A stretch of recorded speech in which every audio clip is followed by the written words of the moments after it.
Señor, en este programa que tenemos en esta semana, el invitado de hoy es un invitado de oro, porque usted puede desarrollar completamente la agenda en función de sus responsabilidades en el gobierno. Pero también usted puede decir, vamos a conversar de libros, vamos a conversar de lectura, porque es un intelectual a carta cabal. El ingeniero Antonio Almonte, quien es el ministro de Energía y Minas. Con él, Enrique, Alejandro, estaremos conversando a lo ancho y a lo largo de esta programación. Verdadero invitado de lujo que tenemos hoy. Así es. Bienvenido, Antonio. Nos sentimos realmente muy complacidos que nuestro hermano Antonio Almonte, el ministro, esté aquí.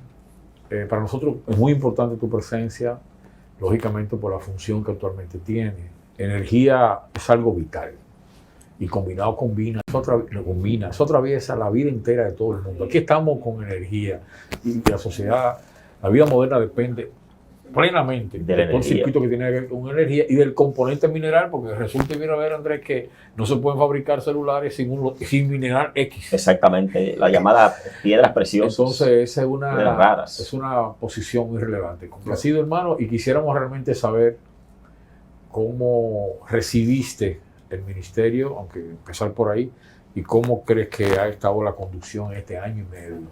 Bueno, lo primero es darle las gracias a Andrés Martínez por esa presentación tan generosa. Segundo, un abrazo a los tres, a Enrique, a mi camarada y hermano Alejandro Abreu, y los felicito por este programa. Les deseo que sigan cultivando éxito. Gracias, gracias. Muchas gracias. Bueno, una labor que es bastante amplia ya en el país de la comunicación, pero no deja de ser un poco dura también muchas veces. Así lo es. Ahora que le deseo éxito. Bueno, mira, esa pregunta es muy atinada. Creo que quizás es la primera ocasión en que me hacen ese tipo de pregunta en un programa de televisión. Cuando me preguntan cómo encontraste el sector y más que nada el Ministerio de Energía y Minas. Y es bueno señalar algunas cosas, creo que este programa es propicio. En primer lugar, el Ministerio de Energía y Minas no era un ministerio muy conocido antes. Todavía hoy, en las evaluaciones que hacemos, queda claro que hay que seguir dando a conocer a la sociedad dominicana qué hace, cuáles son las funciones del Ministerio de Energía y Minas en el país. Después de todo es joven, en términos relativos. Fue en el 2013 que se aprobó la ley de su creación. Ponga usted que se monta un año después, algo así, y es un ministerio que tiene unos 7 años, más o menos, de actividad. Pero resulta que como todas las cosas aquí, la ley 113 se aprobó y pocos meses después se aprobó otra ley, la 142.13, que un poco lo que se había aprobado meses antes fue revertido parcialmente. Porque la ley 113 establecía la transferencia de muchas de las funciones que realizaba antes la CDE, o casi todas, al nuevo Ministerio de Energía y Minas. De manera que este fuera efectivamente el ministerio rector, la autoridad rectora de las políticas mineras y también energéticas, y en concreto también de electricidad. Sin embargo, meses después de haber sido aprobada esa ley, por iniciativa del presidente Medina, en el mismo año se aprueba la ley 142.13, que estableció que había que esperar 5 años más para la transferencia de las funciones de energía y de la CDE al ministerio. Y por eso el ministerio desde ese momento se quedó solamente trabajando con los aspectos de minería y con una incidencia muy limitada, si era que tenía alguna, en el ámbito energético. Correcto.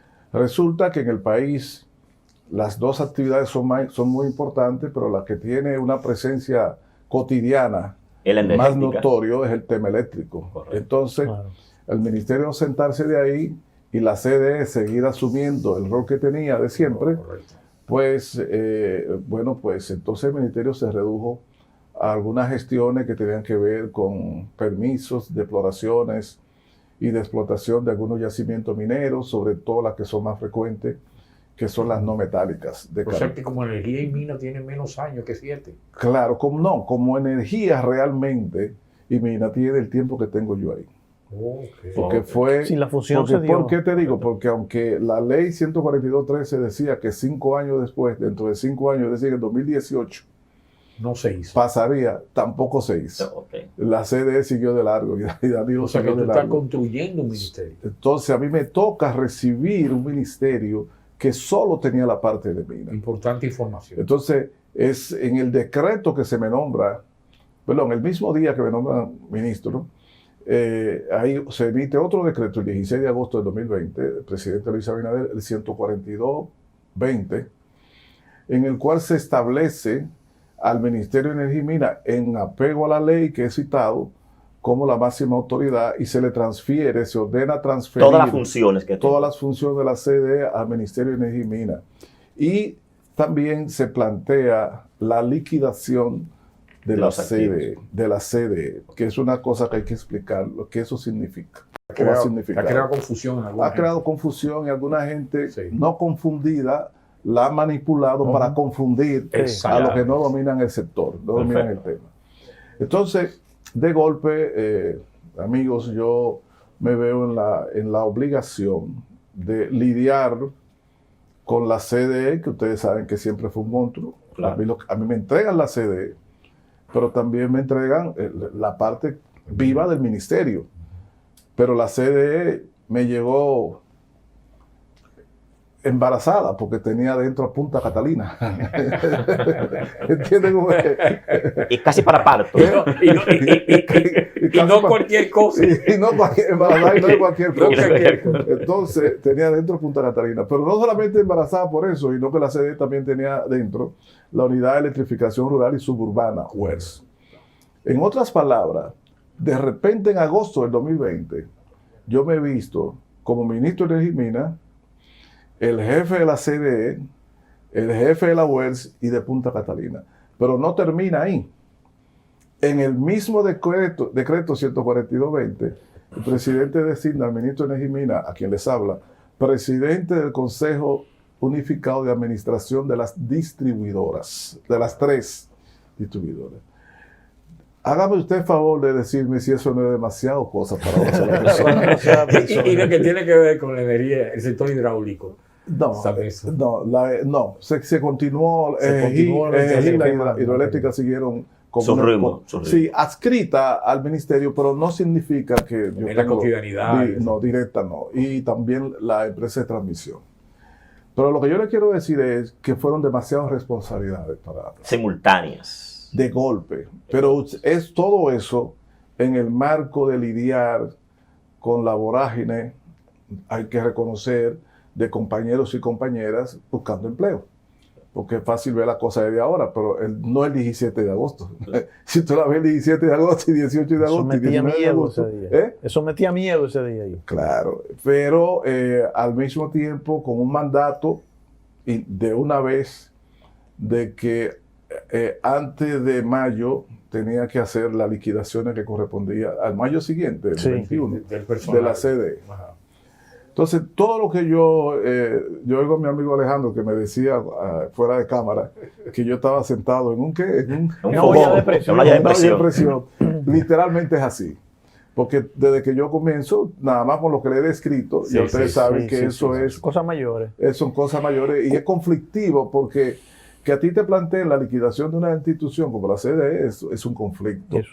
Ahora, con relación a la liquidación, que quizás puedo comenzar por ahí. Sí, claro, es importante. La liquidación de la CDE. ¿Cómo ha avanzado ese punto? Mira, ¿qué sucede? Que si uno lee muy bien el pacto eléctrico establece que uno de los compromisos era transformar la CDE de acuerdo a lo que se indicaba en la ley 125.01. Y en la ley 125.01 lo que se establecía era que toda la parte que tenía que ver con generación de la antigua CDE, la parte hidroeléctrica pasaba a ser administrada por una empresa independiente, Empresa de Generación Hidroeléctrica EGI. La transmisión que estaba ante la CDE pasó a otra empresa independiente, Empresa de Transmisión Eléctrica Dominicana, ETET. Las distribuidoras pasaban a ser como fueron efectivamente en el 99 con la privatización o la capitalización que hizo el presidente Fernández, pasaron a ser empresas individuales, en principio privadas, Sí. que después retornaron al Estado, pero en principio Correcto, privadas. así es. ¿Qué significa eso?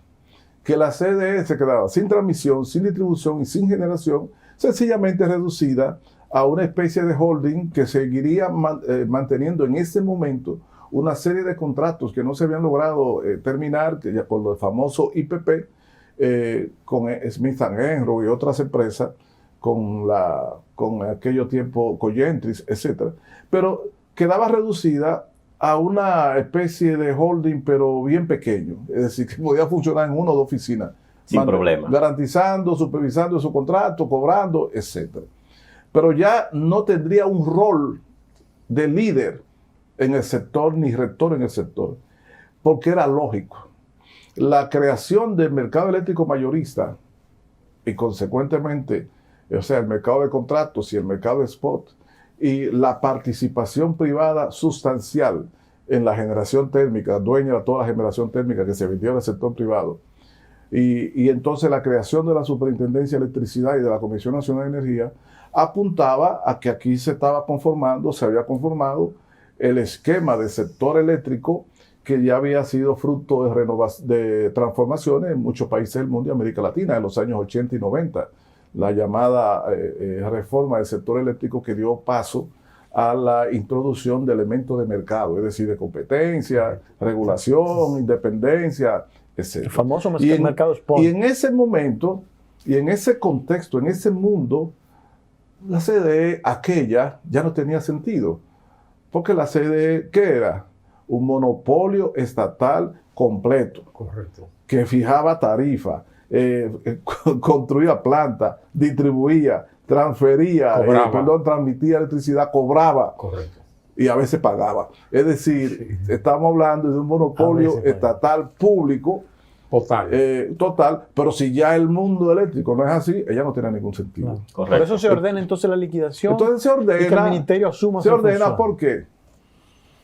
Porque a pesar de que comenzó así en el 99, poco a poco los presidentes siguientes, sus siguientes, la fueron postergando. Manteniendo. no solamente manteniendo, sino la fueron rehaciendo.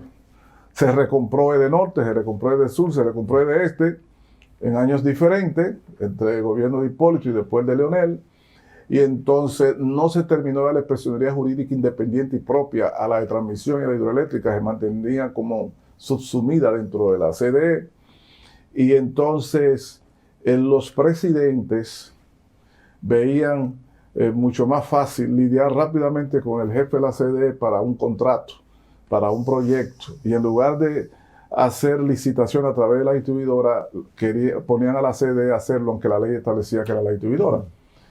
Y poco a poco, entre el gobierno del presidente Fernández y el de Danilo Medina, hicieron de la CDE una especie de OISOE eléctrica. Wow. Es decir, tú tienes a obra pública, pero yo no me conviene esos procesos institucionales, burocráticos de obra pública, porque yo quiero... Y toma un camino más corto haciéndolo por aquí. OISOE, que la montaron hasta cerca del Palacio. Ya. Entonces, a una esquina. la adjudicación de contratos y obras, etc. La CDE fue lo mismo. En lugar de utilizar los procesos establecidos en la ley 125.01, pues con la CDE se lograba mucho más cuestiones, y sobre todo después cuando se inició el proyecto de construcción de Punta Catalina. Que fue de nuevo reforzando producción de energía. Los actores del sistema, los generadores privados, algunos sectores, incluso hasta del sector público, como la Superintendencia, la Comisión de Energía, y los sectores sociales, sociedad civil, consideraban que ese orden o ese desorden eléctrico le quitaba transparencia a las transacciones y al mercado. Transparencia porque usted no sabía de golpe quién era la autoridad, si era la superintendencia, que es la que está llamada a poner tarifas, A regular, correcto. o si era el jefe de la CDE, que funcionaba muchas veces como el gran jefe, o si es el presidente de la República. Es decir, había mucha discrecionalidad y muchos poderes, isla de poderes. Y eso atentaba contra la transparencia y el flujo de inversiones no solamente adecuadas en monto, sino en calidad. porque donde quiera que hay inversiones grandes, pero los procesos no son muy transparentes, entonces o la inversión no es de mucha calidad o le cuesta mucho el capital que se invierte y por consiguiente aumenta los costos de las transacciones. Correcto. En ese sentido, el PRM había planteado desde la oposición, nosotros habíamos planteado en la oposición que había que transparentar, incluyendo la reducción de la CDE a las funciones mínimas que pudiera hacer y transfiriéndole las funciones de licitación a la distribuidora y transfiriéndole las funciones de establecer tarifas y subsidios a través de la superintendencia y las funciones de planificación y de políticas y representación a la Comisión Nacional de Energía y al Ministerio de Energía y Minas. El Ministerio de Energía y Minas como presidente del directorio de la Comisión Nacional de Energía. ¿Qué es su función? Las funciones del Ministerio de Energía y Minas son las políticas energéticas y mineras. Es la sugerencia o propuesta de normativas nuevas. El marco general. Es la promoción de la inversión. Es los planes estratégicos de desarrollo. Entonces, la Comisión Nacional de Energía debería también correr la misma suerte que la CDE. Va a pasar la función. Ahora no ha sido muy urgente porque uno sigue presidiendo el directorio de la comisión y como quiera, ella actúa como que está bajo la égida de nosotros. Pero en ese sentido... Eso se puede definir como llevar a la legalidad. Exacto. El sector. Exacto. E institucionalizar. Institucionalizar. Por primera vez. Por primera vez. En décadas. Sí. Y en ese sentido, quiero hacer un paréntesis. El Ministerio de Energía y Minas no puede ser visto como otros ministerios y otras agencias que construyen obra, proyectos y después lo inauguran o van y reparten aquella cosa y mire, fulano está haciendo un acueducto o una carretera, porque nosotros no tenemos esa función, ni de construir planta eléctrica, ni de hacer ninguna de esas cosas que a veces hacen que alguna gente o algunos departamentos se destaquen, pero esas no son las funciones. La función nuestra es la regulación. Ahora, ¿en qué sí se nos puede evaluar nosotros? Bueno, se nos puede evaluar, por ejemplo, en términos, por ejemplo, en estos días, en estos tiempos, de que nosotros planificamos y hacemos la propuesta estratégica de expansión del sector de generación, por ejemplo. Y en consecuencia, estamos ahora inmersos en licitaciones que ustedes han visto en la prensa para la instalación en el país de nuevas plantas de generación en el futuro cercano y mediano, pero no para instalarla nosotros, sino para comprar energía que el sector privado produzca cuando se instale. Cuando se instale. Esto tiene que ver con un concepto que conocimos en su voz, lo de energía fría o planta fría. Reserva fría. No conocíamos eso hasta que usted nos lo dijo. Reserva fría. Entonces, eso significa cumplir con la demanda. Sí, porque en el sector eléctrico, en el negocio. ¿Ha habido eléctrico, reserva fría alguna vez en la historia dominicana? No. Es una propuesta nueva. Es una propuesta nueva. Es al revés. Es inverso. Hay dos conceptos que se utilizan mucho en el campo de la generación eléctrica, que es la reserva caliente, también se llama rodante, y la reserva fría. La reserva caliente es que a veces tú tienes en línea un conjunto de máquinas o de plantas produciendo, y tú tienes una planta, por ejemplo, que tiene una capacidad de 200 megas, pero por situación del mercado y del despacho, nada más está entregando 100, porque se le ha autorizado que nada más entregue 100. Pero las otras 100, los otros 100 de capacidad que tiene, la tiene.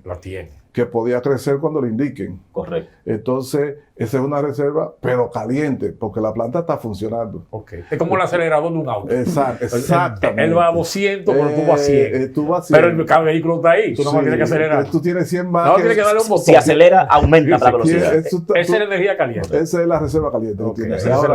Ahora, ¿qué pasa? Si tú tienes un carro en tu casa, ready to go, es decir, un carro que no lo saca a la calle, pero que está, tú todos los días lo enciendes, lo calientas, está ready para producir, tiene combustible, sus 4 gomas, su motor está bien, etcétera, etcétera. Ese es un carro que tan pronto se te daña el que tú andas y tú llamas a alguien, inmediatamente el chofer te lo lleva. Entonces ese entra, esa reserva, ahí es una especie de reserva fría. Eso es más o menos la que nunca ha existido. Bastante didáctico, entendido. Porque siempre ha sido deficitario. Porque lo que dice Enrique así, al revés, lo que hemos tenido aquí siempre ha sido déficit. Dos tipos de déficit. Alguien te puede llamar y decir, Almonte habló mentira porque sí ha habido reserva fría. Bueno, tú tienes una planta, tú tienes que en el mercado eléctrico se está produciendo a nivel promedio, no estoy diciendo que eso es hoy, pero pongamos el caso, que fuera a 15 centavos, para poner un ejemplo. Sí, un ejemplo. Y entonces hay otra planta que por su tecnología, por la naturaleza de ella, por el tipo de máquina que es y el combustible que utiliza y lo mete a producir, estaría produciendo a 25 centavos. Entonces, 10 por encima del otro. Sí, exacto. Entonces esa planta nunca despacha o casi nunca despacha, está ahí y solo despacha en caso extremo que se dañan 2 o 3 plantas juntas y bueno, hay que entrar. Entonces, como esa planta no entra porque es ineficiente en términos de costo, esa planta está pagada aunque esté buena. Entonces alguien dirá, eso es una reserva fría. Ella es fría, pero no es una reserva competitiva. Real, en el sentido de que esa es la consecuencia que se ha heredado de procesos no planificados de crecimiento y expansión del sector generación en el país, que llegaron a instalarse plantas aprovechando ciertas necesidades, plantas carísimas en términos de su costo de producción. Nosotros estamos trabajando para tener una reserva fría de 300 o 400 megavatios fijos y que esos 400 megavatios correspondan a combustible de bajo costo, para que el precio de esa electricidad siga siendo un precio competitivo, no un precio muy caro. Entonces, esas licitaciones. El presidente lo anunció el 27 no lo anunció, sino lo explicó porque ya lo iniciamos hace tiempo, el proceso de licitación. Primero fue la de Manzanillo con 800 megavatios. Ya la de Manzanillo ya está en la fase, digamos... ¿De adjudicación? Está en la fase de evaluación, va a entrar la evaluación de la oferta económica, que es la decisiva. Ya se hizo la evaluación técnica. La decisiva se va a llevar un tiempo porque... ¿Cuánto oferente? Bueno, ahí hubo inicialmente, a nivel de empresas individuales, se inscribieron alrededor de 35. Wow. Y después se redujo, ellas se organizaron en consorcio y participaron 12 consorcios y finalmente entrega de ofertas quedaron un poco menos. Nacionales, internacionales. Había habido una licitación. Extranjeras, etcétera. En el país había habido una licitación de ofertas de esa magnitud antes mira, las licitaciones que estamos haciendo ahora nosotros son prácticamente sin precedentes. Ese es sin precedentes, mi registro de memoria. No nada más por eso, le voy a decir por qué es sin precedente. Y esto es un dato muy importante, Alejandro. Las plantas eléctricas instaladas aquí por el sector privado habían sido esencialmente motu propio.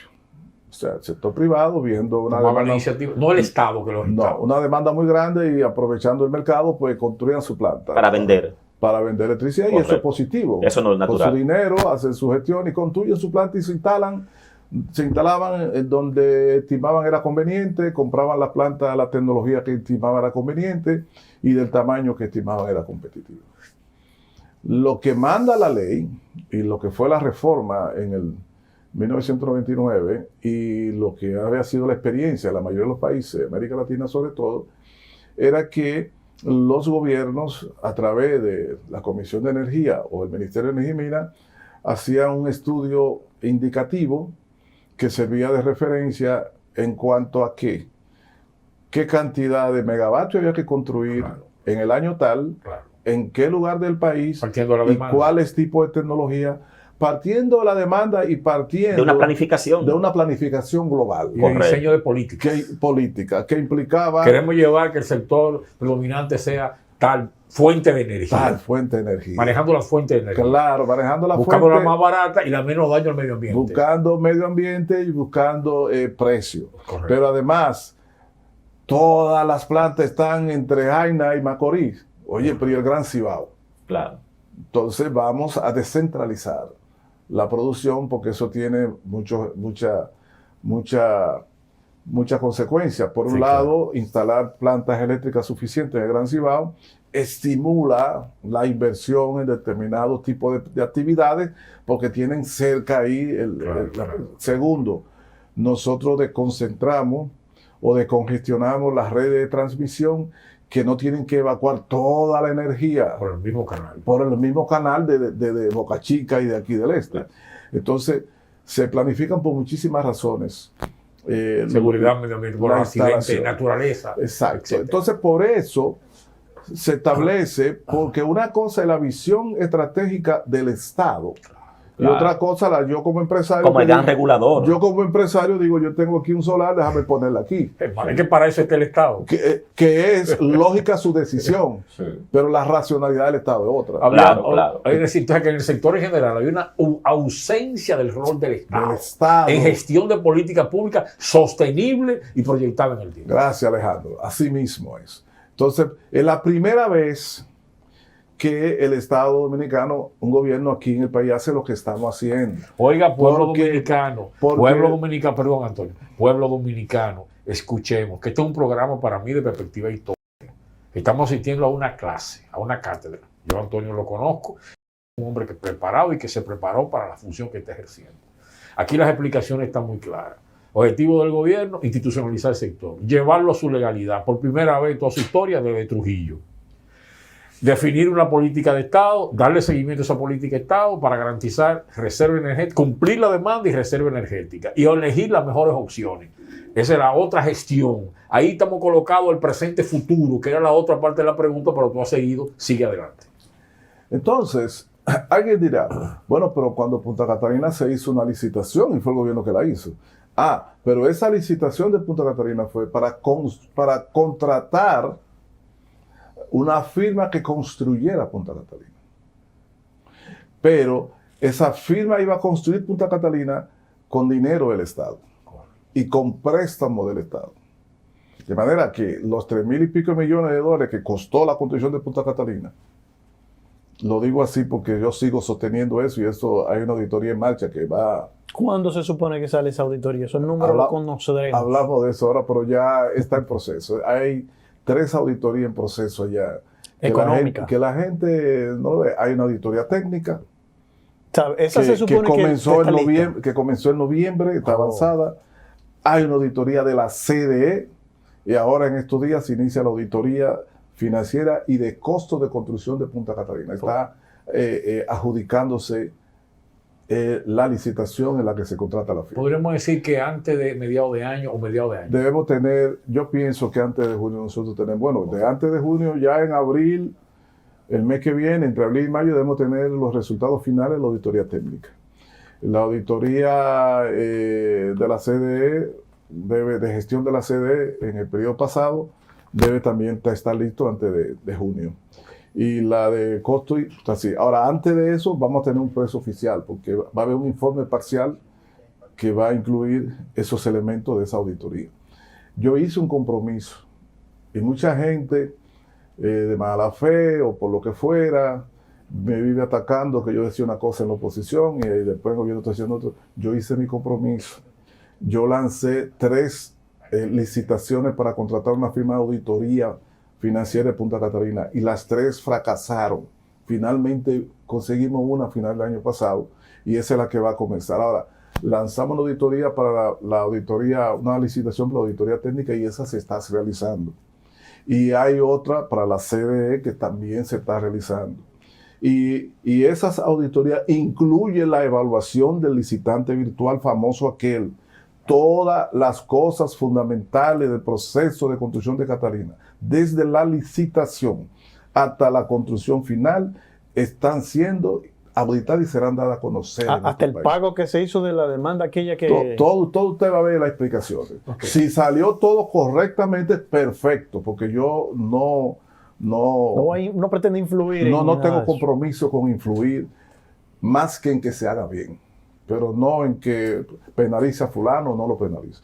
Ahora, yo sí tengo el compromiso de darle a conocer a la ciudadanía los resultados de esas Lo que salga. Lo que salga. Ese sí es mi compromiso. Aunque el número coincida con 2.454 millones que dice la oposición. Jaime Aristia Escudero específicamente. La oposición no, o sea, no es la frase correcta, perdón, Enrique, con todo respeto.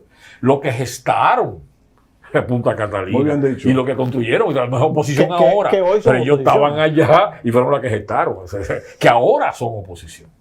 Bien. Entonces, lo que yo, ese paréntesis quise hacer para aclarar ese punto. Correcto. Nosotros no nos hemos retratado ni un ápice, ni hemos desandado el compromiso de la auditoría y se están haciendo. Ahora la gente podrá decir, es muy tarde, etcétera, hay que vivir el proceso. En diciembre del 2020, y está la prensa ahí, lanzamos la primera licitación para la auditoría financiera de Punta Catalina. En febrero, cuando abrimos todo, hubo que declararla desierta. En marzo lanzamos la segunda. Y en mayo, por ahí algo así, declarada desierta. Después lanzamos otra. Finalmente conseguimos. ¿Cuáles razones llevaron a declarar desierta? ¿Cuáles razones? Mire, cuando lanzamos la segunda, un gran profesional dominicano del área de auditoría, realmente una personalidad de esa área, me visitó, amigo mío, me visita, Antonio, esta otra auditoría, la licitación que usted está lanzando no va a tener éxito. Digo, ¿y por qué? Bueno, tú sabes mis relaciones y ninguno de las grandes firmas auditoras que están representadas en el país van a participar.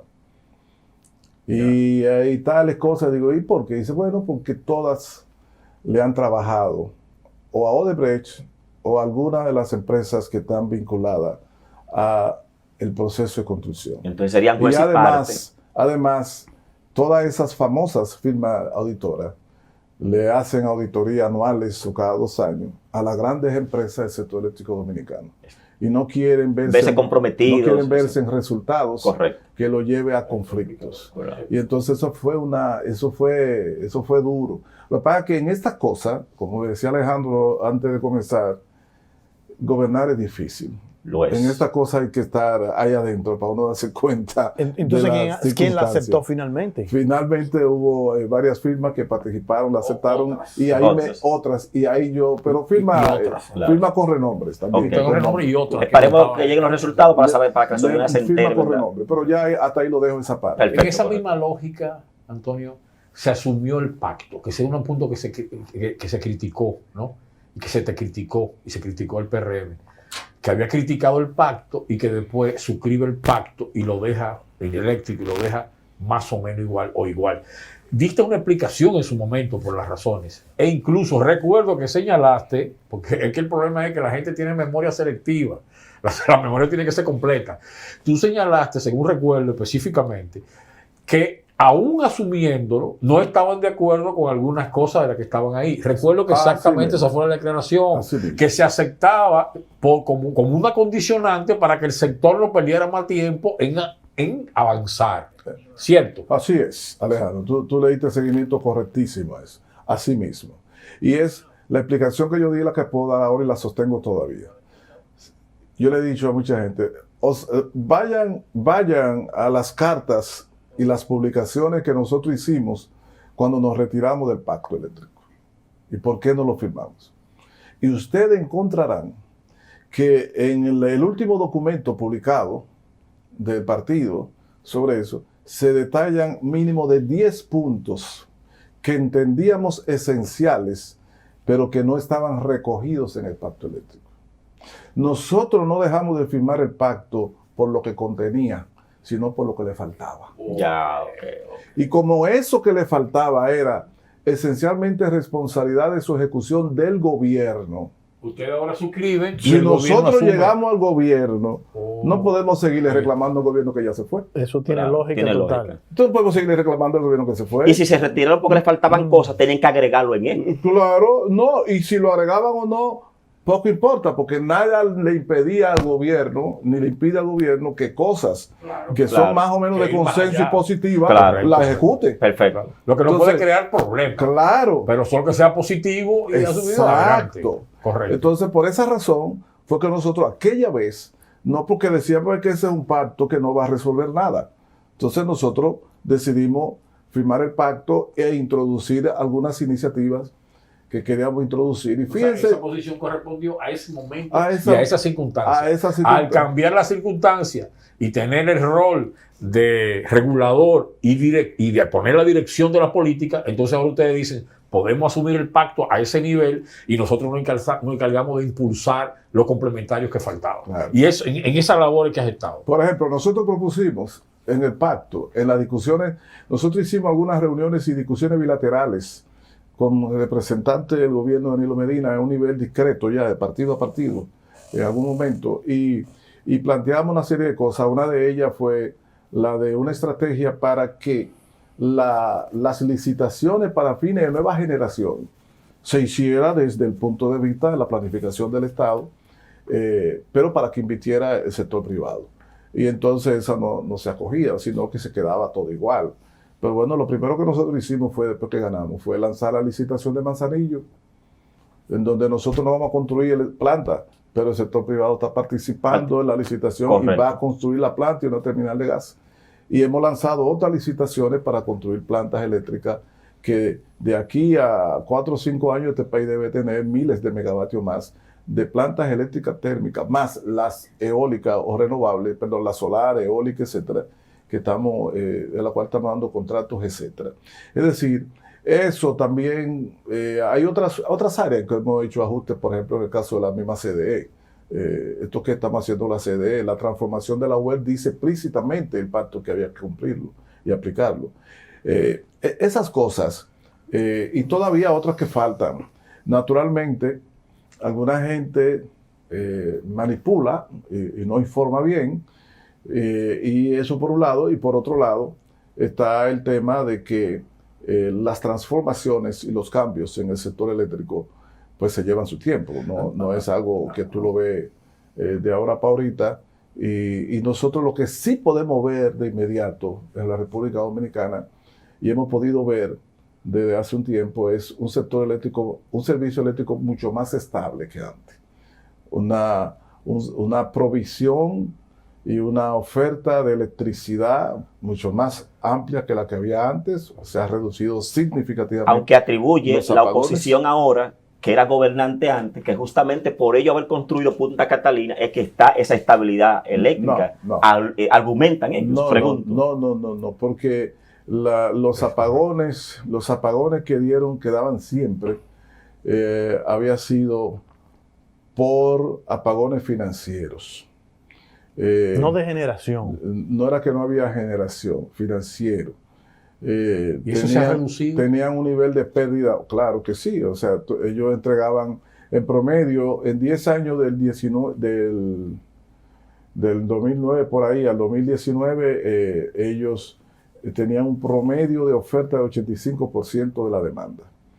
Y nosotros desde que llegamos estamos ofreciendo entre 98 y 99% de la demanda. ¿Qué hicieron bien? ¿Qué hizo bien esta gente para lograr eso? Eso 98 99% de la demanda significa lo que ustedes han visto.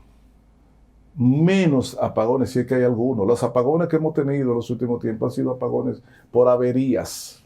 No porque yo mando a cortar la luz porque no tenga dinero para pagar.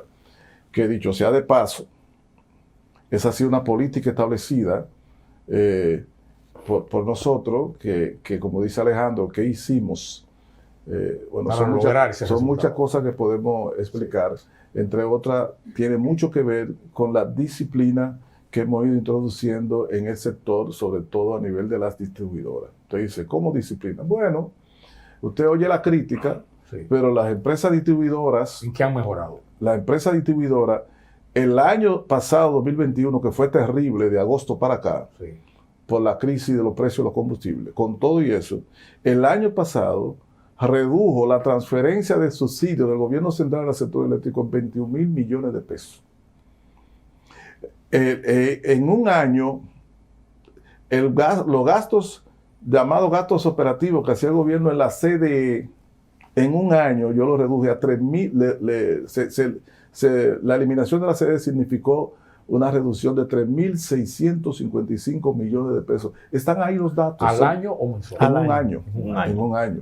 Son auditables, están ahí los datos. Y el sistema eléctrico no se cayó, porque alguien decía que si la CDE se liquidaba, no pasó nada. Ustedes ni se enteraron. No, la gente no se enteró. La UERS, entre la UERS, esto es menor, pero bueno, entre la UERS, que tenía un local que pagaba $52,000 mensuales en la México. En la México, correcto. Sí, más locales que tenían en el interior. Entre esos alquileres, más los alquileres que pagaba el ministerio en la Tiradentes detrás del Bandes, nosotros pagábamos 6 y pico de millones de pesos mensuales de alquileres. con la readecuación que hemos hecho en la CDE, ¿cuánto se paga ahora de alquileres? 0 pesos. De 6 millones y pico de pesos que se pagaba siempre. A cero. Nosotros 0 pesos estamos pagando de alquileres ahora. ¿Y tú sabes cómo fue que me reconocieron eso? Haciéndome una campaña diciendo que yo había invertido 34 millones de pesos en la remodelación, del edificio. Mi despacho. Sí, sí. Que el que me conoce sabe que esa ridiculez no la hace Antonio Almonte, porque eso es una ridiculez. O sea, una ridiculez que yo inverta que 30 millones y tantos millones. Lo que estábamos era readecuando el local de la CDE, que ha permitido colocar concentrar ahí, todo. Instalar es un edificio muy grande. Y eliminar 6 millones y pico de pesos mensuales, convertirlo en 0 pesos mensuales de gasto. Entonces, todas esas estrategias tienen como propósito el fortalecimiento institucional, la transparencia del sector eléctrico y la colocación y la toma de decisiones que se expresarán dentro de poco en un sistema eléctrico mucho más robusto y capacidad en generación y también en antes de entrar a esa parte, que es importantísima, ¿cómo se espera dejar el sector en 2024? Va pensando un primer corte de esta con oferta. Pero antes de entrar ahí, puntualmente, el déficit y la cobranza. ¿Qué ha pasado ahí? Bueno, ¿qué ha pasado? En la generación. Bueno, ya te dije. No, pero él quiere... yo me refiero a la administración. Él quiere decir la distribuidora. La distribuidora. Ya te dije que el año pasado hubo una reducción de 21 mil millones de pesos en cuanto a la transferencia que hacía por el déficit de subsidio al sector eléctrico. Ahora bien, los déficits históricos de los últimos 5 o 6 años que tenía el gobierno del PLD en el sector de distribución, el sector eléctrico, era alrededor de $1.000 millones. ¿Y cómo estamos ahora? Nosotros tenemos programado para este año 800 millones o 700 y pico, 800 millones. Pero ¿tú sabes por qué? Por los precios de combustible. El año pasado, el perfil nuestro para abril, por ahí, mayo, íbamos apuntando que íbamos a terminar como con 500, 600 millones de dólares. Pero el carbón se triplicó entre agosto y septiembre, y aquí en este país, el 80% de la electricidad que usted consume es con carbón, gas natural y un poco con fuel oil. Y el carbón que nosotros encontramos estaba a $60 la tonelada, y a principios del año pasado como a 70. Y hoy está a 430 y pico dólares una tonelada métrica. Y el gas natural se ha más que triplicado el costo.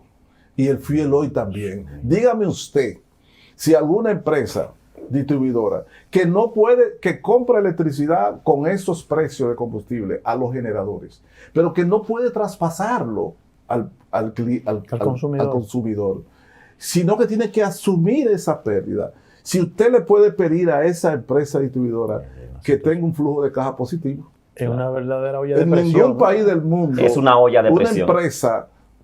Una empresa cualquiera que venda más barato que lo que compra, puede tener éxito. Tiene números azules. Claro. Entonces, a los déficits que ya arrastraba histórico, tú tienes que agregarle esta crisis excepcional, pero que pesa mucho, de los precios de los combustibles de la cual dependemos. Correcto. Y cuando se analiza, y cuando tú analizas históricamente, la tendencia de las empresas distribuidoras ha sido a reducir esas cosas que... Primero, nosotros tenemos hoy en las empresas distribuidoras cerca de 1.500 empleados o menos. Hay que ver los números mensuales que se publican en la página web. No los promedios que arrastran déficit de meses anteriores, sino cómo va evolucionando mes por mes.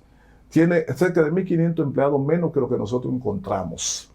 Quiere decir que el gasto en persona, a nivel de salario y de nómina, ha ido reduciéndose. Y el gasto corriente. Ahora, cuando ponen el gasto de personal, es porque el gasto de personal incluye el dinero pagado en la liquidación. Entonces te lo suman con las nóminas y te dicen, se eleva el gasto de personal. No, y tú tienes que quitar de ahí el gasto de la liquidación. Porque eso termina. Porque eso termina. En segundo lugar, yo leí por ahí a alguien que dice, bueno, los gastos respecto a los ingresos, los gastos operativos respecto a los ingresos son 24%, y el pacto eléctrico decía que debía ser 10%.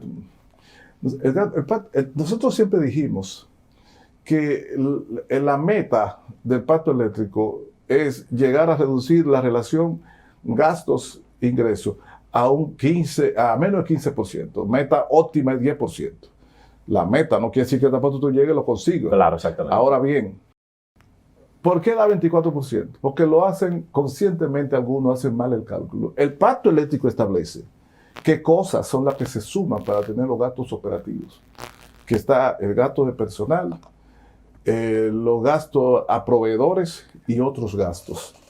Esos 3 renglones, cuando usted suma esos 3 renglones en las estadísticas publicadas, usted va a encontrar que las distribuidoras tienen una relación de gastos sobre ingresos de alrededor de 18%, muy lejos de 24%. Se nos está acabando el tiempo. Va para abajo. Sí. Y todo ese proceso de saneamiento. Ahora, las estadísticas y los datos de la distribuidora, como usted mejor lo entiende en términos financieros, es pensando a cómo están comprando y a cómo están vendiendo. Y esa diferencia entre compra y venta es lo que le genera esa crisis financiera, aunque la administre un genio. Hasta que aquí no se pueda traspasar, y no se puede todavía, porque las subidas son demasiado gruesas. O sea, no es fácil un 400% que sube el carbón y un 300% que sube el gas, transferírselo a la población de golpe a través de la tarifa. Claro. Hay una situación muy difícil. Don Antonio. Y eso se llama déficit financiero. Don Antonio, a propósito, hablando de crisis y hablando de precio de combustible, ¿cómo afectará directamente a los dominicanos? Que creo que es una pregunta que se están haciendo en estos momentos. La situación de la crisis que está planteada ahora en Europa, en Rusia, ¿cómo afectará el desenvolvimiento? Eso va a bloquear los avances que se han logrado. Yo le estoy diciendo. ¿A qué tenemos que prepararnos? El presidente ha sido claro, está haciendo un gran esfuerzo, pero puede llegar un momento en que no podamos seguir conteniendo más. Hasta ahora, nosotros estamos comprando el precio de la electricidad casi entre más del 25% superior a como estábamos comprando antes. El presupuesto queda desbordado, el presupuesto de compra de energía, posiblemente más de $500 millones. Por encima. Por encima de lo que teníamos previsto, por el precio actual del carbón, de gas natural y de fuel oil. Y esa subida del presupuesto no le estamos traspasando a la ciudadanía. El gobierno habla, está asumiendo. El gobierno habla de subsidio al gas, a la gasolina, al fuel oil, y no dice, pero hay que hablar del subsidio también a la tarifa eléctrica, porque también nosotros estamos absorbiendo la subida en los precios de producción, en los costos de producción de la electricidad. Ahora, si el carbón y el gas natural sigue subiendo, va a llegar un momento que va a haber una situación difícil. Puede ser que haya que tomar medidas extraordinarias que no se quieren. Nosotros esperamos que eso no suceda, que ya los precios hayan llegado a su tope y que comiencen a descender, a ver si nos podemos mantener dando el servicio en la abundancia que lo estamos haciendo ahora, porque todo eso cuesta. Correcto. Pero esa es la realidad. Hay que prepararse para situaciones que pueden ser difíciles y hay que ahorrar en cuanto al consumo de electricidad, ser lo más racional posible. Y tenemos que ser conscientes como ciudadanos que si los factores de producción crecen, los precios pueden crecer. Vamos a tener que pedirte una nueva oportunidad para continuar con el presente hacia el futuro. Faltó minas. Obviamente ya no podemos. Faltó política. No faltó de minas. No, lo que yo quisiera, minas hay una cosa lo que yo quisiera pedirle, la verdad, ya no hay tiempo. A don Antonio, quizás en su condición de ministro, volver tan rápido no pueda, pero que nos permita a una persona en el área de minas que él autorice, que venga a conversar con nosotros para que hablemos de minas, que es obviamente un tema bastante importante. Yo quiero a Antonio. Bueno, habría que ver cuándo volverlo a ver. Es que Antonio me quiere una cuelita. Claro, y entendemos eso. Muchas gracias. Alejandro quiere que venga, porque él me quiere meter para el medio. Gracias, hermano. Bueno, yo espero que haya sido de utilidad. Indudablemente que sí. Y volveré pronto. Hemos aprendido. Han tenido un programa especial en el día de hoy, de una mirada, diciendo cosas que no se dicen en ningún otro programa y explicando con argumentos reales, no inventados, situaciones que pasan en el sector energético. Esto es el primer capítulo, pero en algún momento continuaremos. Gracias por haber acompañado en una mirada y estamos complacidísimos de que ustedes estén ahí siempre con nosotros. Y gracias, don Antonio. Gracias a ustedes.